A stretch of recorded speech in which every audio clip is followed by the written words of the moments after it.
স্বরচিত কবিতা পড়ছি আমি, কবি অর্ঘ সেন। নেশা। বৃষ্টি শেষে সৃষ্টি হেসে মিষ্টি আমের ছড়ায়, শিউলি ছায়ে মৌলি মেয়ে বৌলি আমের ঝরায়। মৌপি আসি মধুপ আসি মধুর হাসি শোনায়, বিধুরে বুকে মধুরে মুখে সিঁদুরে রাঙা জড়ায়। মাধুরী মাখা চাঁদেরই ডাকা আঁধুরি ঢাকা সাঁঝে, সরমি টুটে উঠিছে ফুটে মরমি মধু লাজে।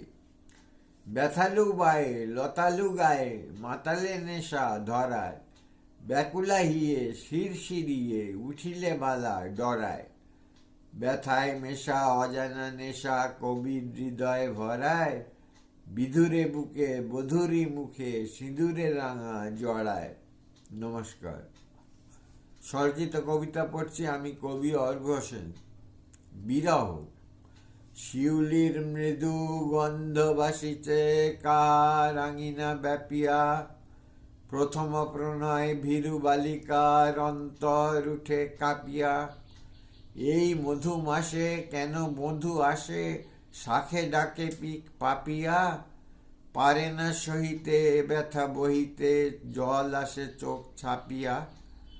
বিরহ বিধুরা বড় ব্যথা তুরা যায় ব্যথা দিন জাপিয়া, পারে না কোয়ার অকারণে তার প্রাণ পাখি ওঠে হাঁপিয়া। অলকাপুরের কোন সে কুবের গিয়াছে রে তোরে সাপিয়া, অবোধ বালিকা মিলন মালিকা লয়ে বুকে আয় ঝাঁপিয়া। নমস্কার।